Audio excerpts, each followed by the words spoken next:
Hi, everybody. I'm here in Colorado in El Dorado Springs, and I'm here with somebody really special. His name is Joe Salazar, and I know you guys are thinking Ken Salazar, and yes, there is a relation, and we're going to get into that in a moment. So I want to introduce to you Joe Salazar, who is right here with me in this Hi. beautiful, beautiful place.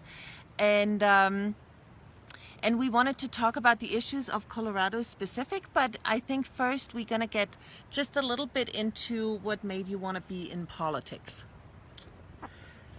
I'd kind of been moving on that trajectory for a while. I was very active when I was at the University of Colorado at Boulder. I was a student activist. Right. Helped found the Ethnic Student Coalition. Helped found the first Latino fraternity at the University of Colorado at Boulder.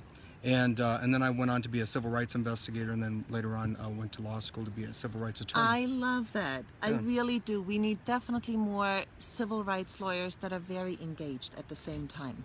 Well, and I think it makes a difference too that when you actually have a perspective and an understanding, a historical understanding of civil rights, that it helps you prepare yourself to be an elected official. Right. Yeah, I agree. And so you have been a state rep for how long already? I've completed my 4th year, and I'm going for re-election again. Right, great, good for you.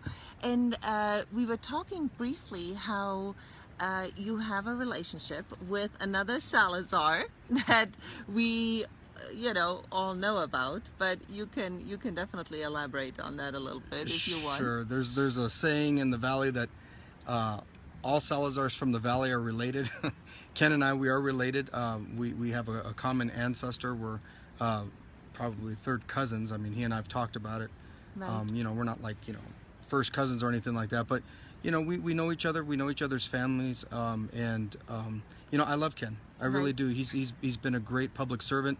We're just on opposite end of some issues. Right, and for you guys who don't know who Ken Salazar is, he is basically doing all the hiring in case Hillary will get the White House. So he will hire basically 4,000 people, and he is definitely staunchly on the other end of the spectrum where we progressives are. So we thought, it was a slap in the face to the Bernie community to choose him as somebody to pick Hillary's, 4,000 people cabinet. One of the things that I had been saying was that if Hillary Clinton really wants to woo the Bernie Sanders supporters, they needed to move in a more progressive direction, and we're not seeing that happening. No, we're not seeing that on any level, from the VP pick to, Right. Ken Salazar. I mean, there has been no move in the direction of let's all pull together on this. No, that's right. Now, I wanted to talk to you a little bit about fracking, and I know you're very much involved with the Native community, and how the whole DAPL thing relates to the Colorado fracking issues. Yeah, so I've been battling oil and gas now for the past 4 years. I've been unapologetic on battling them. I just find that we need to start moving towards renewable energies. There's no reason in the world why we should be relying on fossil fuels. Right. In 2016, we had our own pipeline bill come up in the state of Colorado in 2014, wow. And I led the effort with 21 poison pill amendments to kill that bill.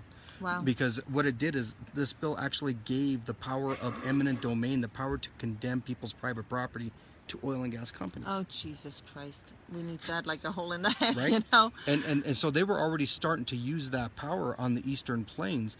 They would tell people, well, if you won't enter into a contract with us, then what we're going to do is we're going to condemn your property. Wow. And so they thought, well, I guess we better do this statutorily.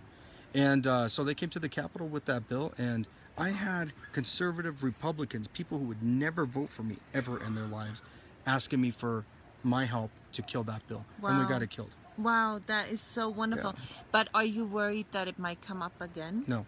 No? No, because the person who brought the bill was very, she didn't have the knowledge base behind it to Right. understand the bad effect that bill would bring. So she's running for the state senate, and she's promised me that she will not bring that bill again. Right, okay. And what about fracking though in general in Colorado? I heard that the governor is really all in. Oh, he's all in, right? I mean, they give him all sorts of names. They call him Fracking Looper and you know, things of that nature. Right. He and I have battled over and over again over these past couple of years on fracking issues. I brought the oil and gas liability bill this past session Right. that says that, all right, fine, if you want to engage in fracking activities, if you cause damage to a person's property or to a person themselves, including a reduction in their property values, then you got to pay for that. Right.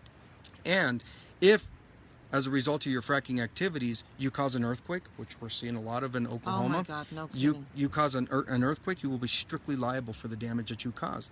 And Governor Hickenlooper, he just railed against my bill. He absolutely hated this bill, and he spoke out against it publicly while it was still going through the legislative process. And I said, fine. Right. So during the budget process, I said, all right, you want to talk poorly about my bill? I'm going to take money away from your budget. So I took $300,000 away from his budget to put it towards more oil and gas inspectors, which passed on second reading, which shocked him. Great. And then he promised, or his office pulled back on talking against the bill, and so then we gave him back that $300,000. But I wanted to send him a message that even a state representative out of House District 31 would definitely go after him if he kept it up with his rhetoric on oil and gas. Right, right. It's very important that we have more people like you, you know, that are willing to stand up and that are willing to speak the truth, even if it's not popular necessarily. And you said you're getting enormous pushback from oil and gas in your campaign. And how does that look like? They're coming after me. They've already promised to put in hundreds of thousands of dollars into my race to try to unseat me. Wow. We know that it's coming, and that's okay. We're prepared for it. We have a lot of volunteers from across the state who believe in the message that Right. that my campaign is bringing to help fight for us. Right, that is wonderful. And I did put your website address on there for people to help with your campaign donations. What else can people do for you? Just get the word out here in the state of Colorado. If you have people out here in the state who can help out, that would be great. We need bodies on the ground to help knock on the doors. Right. And you know, the donations are fabulous too. But you know, this is a people-driven movement, Right. very similar to Bernie's. And I was one of the Bernie 8. Bernie 8 meaning that I was the first 8 legislators who were endorsed by him. Nice. Yeah, Yay. throughout the nation. Yes. Exactly. Yay. Yeah, that's really cool. And so, you know, I wanted this to be a people's movement. Right, right. Wonderful. Yeah. Well, I really appreciate Right so much. Hold on, I'm going to zoom in a little bit. I really appreciate so much. Here we go. There we go. Yay. Maybe this is a better way, a better angle. Yeah, But nice I scenery. really wish you all the luck for your campaign. And I hope you win, because we really so badly need wonderful people like you that stand for something. You know, I think nowadays the hard part is that too many people are pussyfooting around and not speaking their mind anymore in the fear of losing a single vote, you know. And I think you're doing a phenomenal job in speaking your truth and standing up for things. And so we hope that people see you at home and will support you and spread the word in Colorado. Thank you. And are there any other Coloradians, is that how you say it? Coloradians. That you would give a shout out real quick that you think should be in office as well, that are good people that we need? Yeah, Jonathan Singer. I love Jonathan Singer. He's a state representative Yeah. out of Longmont. I don't remember his House district offhand, but he also supported Bernie here in the state of Colorado. Mike Merrifield is a senator out of Colorado Springs. I mean, the bastion of conservatism, and Right. he still is very much a progressive. So yeah, I mean, I support him definitely. Irene Aguilar, who's bringing the Colorado Cares, which is Amendment 69. You know, she's just an absolute champion when it comes to progressive values. And so yeah, And those that can- is about the healthcare bill. Yeah. Yeah. So those are the single-payer individuals I healthcare. definitely would That's great. support. Thank you so much. And thank you all for watching. And I will stream again from here as well, because we have many wonderful people along our book tour, which is called What the Fuck Happened Book Tour, that we want to promote. And I hope I see you all along the way. Thank you so much. Bye-bye.